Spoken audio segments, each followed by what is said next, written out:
Hello everyone, I am Dr. Ityasha Mishra and I am an homeopathic physician।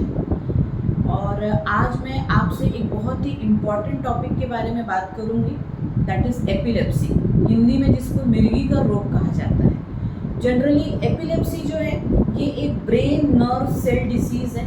इसके कई trigger factors होते हैं, कई डिफरेंट दूसरे फैक्टर्स होते हैं जो कि अडल्ट मतलब बड़ों में एवं बच्चों में दोनों में ही ये मिर्गी का रोग पाया जाता है, एपिलेप्सी पाई जाती है। इसके कई फैक्टर्स हैं, कई रिस्पॉन्सिबल इसकी चीज़ें हैं जिसकी वजह से ये आपके शरीर में डेवलप होता है, आपके शरीर में पनपता है। मोस्ट ऑफ द टाइम हम ये देखेंगे कि एपिलेप्सी जो है वो बर्थ डिफेक्ट होता है, यानी बच्चा जब वूम में है, माँ के गर्भ के अंदर जब बच्चा है तो जनरली ये डिफेक्ट वो वहीं से लेकर पैदा होता है। इन अदर केसेस अगर ये किसी भी प्रकार का ट्यूमर है, ब्रेन ट्यूमर है, किसी भी प्रकार की ब्रेन इंजरीज हैं या फिर हाई कुछ ऐसे अंदर में सिस्टमेटिक चेंजेस आ रहे हैं, that will causes a epilepsy in a adult age as well as in kid. So in the today's topic I will want to share you some of the very important facts about the epilepsy.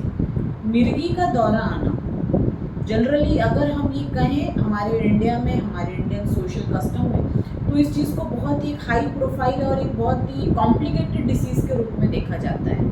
But now we have the era, now we have the system जहाँ पर कि हम एक बहुत ही sorted solution patient को provide करते हैं इन आर रिस्पेक्ट। सो बार बार मिर्गी का रिपीट सीजर आना, मिर्गी का बार बार दौरा आना, एपिलेप्टिक अटैक आना, नेक्स्ट उसका मेमोरी का लॉस होना, तीसरा वेरी इंपॉर्टेंट दैट इज़ वो बच्चा जो रहेगा बहुत अच्छे से खाएगा नहीं, वो बच्चा बहुत अच्छे से उसका डेवलपमेंट नहीं होगा, उसकी कुछ इश्यूज लॉसेस रहेंगे। देन समटाइम जब वो गिर जाएगा तो उसको ब्लैकआउट रहेगा, वो पूरी तरीके से फेंट रहेगा। इस तरीके से कई डिफरेंट सिम्टम्स डिफरेंट बच्चों में और अडल्ट में, बड़ों में पाए जाते हैं मिर्गी से रिलेटेड। जनरली जो और भी मोड ऑफ ट्रीटमेंट्स हैं, I am not saying that what they are giving और not giving, no doubt they give a very good solution also. Still in the homeopathy we are giving or we are prescribing the medicines on the basis of the constitution as well as the mental aspect of a patient। चाहे वो बच्चा हो, चाहे वो adult हो, चाहे वो बड़ा हो, हम उनके मानसिक एवं उनके दूसरे उनके जो जरिया होता है, दूसरे उनके जो कॉन्स्टिट्यूशंस होते हैं, उनकी भावनाएं होती हैं, उनका खुद का अपना एक ऑरा होता है, उसके बेस्ड पर उस मेडिसिन का सिलेक्शन करते हैं।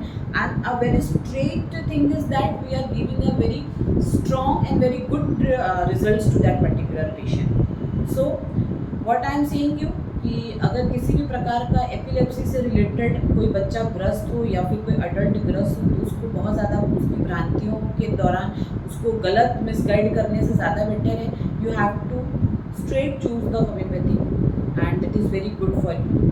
आपको किसी भी प्रकार का कंसल्ट करना हो, किसी भी प्रकार की क्वेरी करनी हो तो you can definitely approach. Thank you.